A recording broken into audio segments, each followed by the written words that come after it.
Hello everyone, ఈ బ్లౌజ్ని ఉపయోగించి మనం బ్లౌజ్ ఎలా కట్ చేసుకోవాలో చూసిద్దాము. ఇది వచ్చేసి మనకి ఆది బ్లౌజ్ అనమాట. ఆది బ్లౌజ్తో పర్ఫెక్ట్గా అద్దినట్టు ఎలా కటింగ్ చేసుకోవాలో చూపించేస్తాను. ముందుగా మనము ఇక్కడ కింద ఖర్చుల కోసం ఒక లైన్ డ్రా చేసుకోవాలి.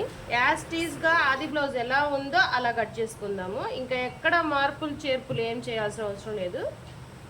ఇక్కడ మాత్రం ఒక 1/2 ఇంచు లైన్ అయితే డ్రా చేసుకుందాము. షోల్డర్ దగ్గర నుంచి ఇక్కడ టక్స్ భాగం దగ్గర దాకా ఇలా పట్టుకొని హైట్ చూసుకోవాలి.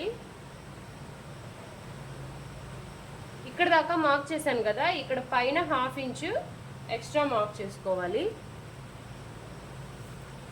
ఇప్పుడు దీన్ని కూడా లైన్ డ్రా చేసుకుందాం.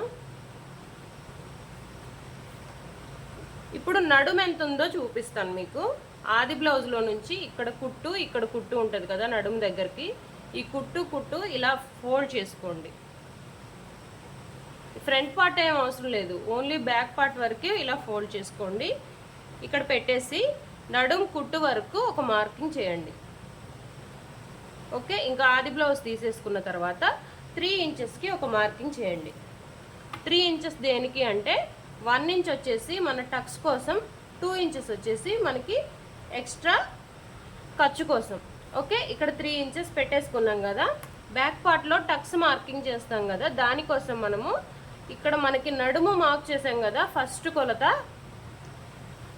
ఇక్కడ నడుము మార్క్ చేసాం కదా, ఈ నడుము మార్క్ చేసిన దగ్గర నుంచి ఇలా ఫోల్డ్ చేయండి.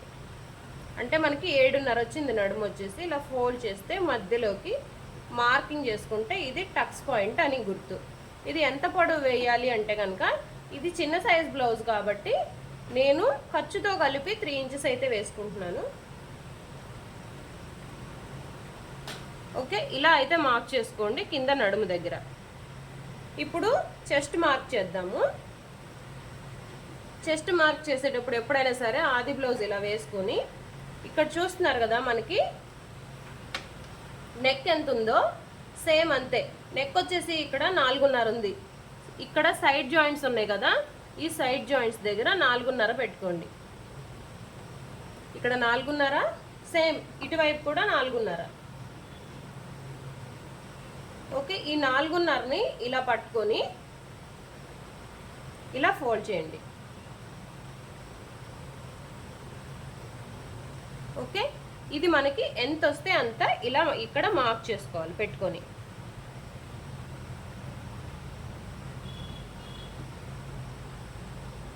ఇది మనకి చెస్ట్ పాయింట్ అన్నట్టు. ఓకే, ఇక్కడ చెస్ట్ పాయింట్ మార్క్ చేసుకున్న తర్వాత ఎక్స్ట్రా ఖర్చుల కోసం కావాలి కాబట్టి ఒక 2 ఇంచులు ఎక్స్ట్రా మార్క్ చేసుకోవాలి. ఇప్పుడు ఈ చంక ఎంత దింపుకోవాలి అండ్ షోల్డర్ ఎంత పెట్టుకోవాలి అనేది చూద్దాము. ఇది చిన్న సైజ్ బ్లౌజ్ కాబట్టి మనకి షోల్డర్ వచ్చేసి 5 ఇంచెస్ సరిపోతుంది. కింద చంక దింపుడు వచ్చేసి 5.5 లేదా 6 ఇంచుల వరకు పెట్టుకోవచ్చు. దీనికి వచ్చేసి 5.5 వరకు పెడుతున్నాను. మనకి ఖర్చులకి 1/2 ఇంచు పోతుంది కాబట్టి 6 ఇంచులు వస్తుంది కుట్టేటప్పటికి. ఓకే, ఇప్పుడు దీనిలో మనము ఆర్మ్ రౌండ్ స్కేల్ యూజ్ చేసి రౌండ్ ఎలా చేసుకోవాలో చూసిద్దాము. ఇక్కడ మనము రౌండ్ స్కేల్ పెట్టేటప్పుడు ఇక్కడ 3 ఇంచెస్కి ఒక మార్క్ చేసుకోండి. పై నుంచి కిందికి 3 ఇంచెస్కి ఒక మార్కింగ్ అయితే చేసుకోండి. ఇక్కడ నుంచి మనకి రౌండ్ అనేది షేప్ రావాలి. దీనిలోకి కలిసిపోవాలన్నమాట. చంక రౌండ్ వచ్చేసిందిగా మనకి. ఇక్కడ ఈ లైన్ ఇలా డ్రా చేసుకోవాలి. ఈ లైన్ ఇలా. ఓకే, ఇప్పుడు బ్యాక్ పార్ట్లో షోల్డర్ పార్ట్ ఎలా పెట్టుకోవాలి అనేది చూపిస్తాను. మనం ఆల్రెడీ షోల్డర్ 5 ఇంచెస్ తీసుకున్నాం కదా, నెక్ షోల్డర్ కలిపి. ఇప్పుడు ఓన్లీ షోల్డర్ కోసం 3 ఇంచెస్, 2 ఇంచెస్ వచ్చేసి నెక్ కోసం మార్క్ చేసుకున్నాము. ఇప్పుడు ఈ నెక్ ఎంత ఉందో చూసుకోవాలి. కింద నెక్ డౌన్ వచ్చేసి బ్లౌజ్ని ఇలా ఫోల్డ్ చేసుకోండి. మళ్ళీ హాఫ్కి ఫోల్డ్ చేయండి. ఓన్లీ బ్యాక్ పార్టేనండి, అవసరం లేదు ఫ్రంట్ పార్ట్. ఫోల్డ్ చేసి సమానంగా ఇక్కడ ఎంత లెంత్ ఉందో చూసుకుని తీసుకొచ్చేసి ఇక్కడ పెట్టేసుకొని ఒక మార్కింగ్ చేయండి. ఇప్పుడు ఖర్చుల కోసం కావాలి కాబట్టి ఒక 1/2 ఇంచు ఎక్స్ట్రా లేదా 1/4 ఇంచు మనం ఎంత అయితే కుట్టగలమో అంత ఎక్స్ట్రా అనేది తీసుకోవాలి కంపల్సరీ. ఇలాగైతే మార్క్ చేసుకున్నాం కదా. మనం కింద వెడల్పు వచ్చేసి ఎంతైనా పెట్టుకోవచ్చు అండి. 4 ఇంచెస్ వరకు మనకి లిమిట్ ఉంది. ఒక 4 ఇంచెస్ వరకు కూడా డీప్ నెక్ అనేది పెట్టుకోవచ్చు. ఇక్కడ వచ్చేసి 2.5 పెట్టాను. మనం కుట్టేసరికి 2.5 వెళ్ళిపోతుంది. దీన్ని ఇలా కొంచెం క్రాస్ పెట్టి టేప్ని ఇలా మార్క్ చేసుకోవాలి. ఓకే, దీన్ని ఇలా లైన్ డ్రా చేసుకుంటుంది. ఈ నెక్స్ట్ రాకపోతే ఒకసారి ట్రై చేయండి, వచ్చేస్తుంది. మనకి బ్యాక్ పార్ట్ 1 2 3 4 5 ఈ 5 మార్కింగ్స్ వస్తే బ్యాక్ పార్ట్ వచ్చేస్తుంది. ఇంకా కటింగ్లోకి వెళ్ళిపోదాము. కటింగ్ చేసేటప్పుడు ఎప్పుడైనా సరే నిదానంగా నెక్ దగ్గర నుంచి స్టార్ట్ చేయండి. కొంతమంది షోల్డర్ దగ్గర నుంచి స్టార్ట్ చేస్తారు, కానీ అది రాంగ్. ఇలా నెక్ దగ్గర నుంచి స్టార్ట్ చేస్తేనే మనకి ఈజీ ప్రాసెస్లో ఉంటుందన్నమాట. ఓకే,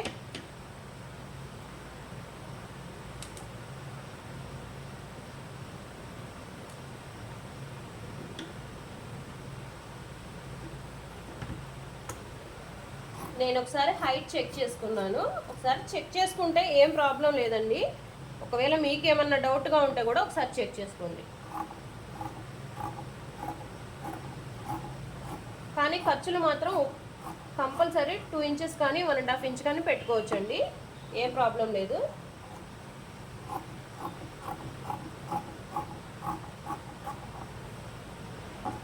బ్యాక్ పార్ట్ అయితే వచ్చేసింది కదా మనకి. ఇక్కడ చిన్న కట్ పెట్టుకుంటే మనకి ఖర్చుల కోసం ఇక్కడ దాకా అనేసి గుర్తుంటుంది. టక్స్ కోసం ఇక్కడ ఒక చిన్న కట్ పెట్టుకోవాలి అండ్ ఇక్కడ కూడా. ఓకే, ఇది కుట్లలోకి వెళ్ళిపోతుంది. ఇది టక్స్ కోసం. బ్యాక్ పార్ట్ అయితే వచ్చేసింది కదా. ఇంకా ఈ బ్యాక్ పార్ట్ అయితే మీరు ప్రాక్టీస్ చేసి నేర్చుకుంటూ ఉండండి. నెక్స్ట్ వీడియోలో హ్యాండ్స్ ఎలా కట్ చేసుకోవాలో చూపించేస్తాను. ఈజీగా హ్యాండ్ కర్వ్ స్కేల్తో చూపిస్తాను. నెక్స్ట్ వీడియోలో కలుద్దాం. ఓకే, మరి నెక్స్ట్ వీడియోతో కలుద్దాం. అంతవరకు బాయ్ బాయ్.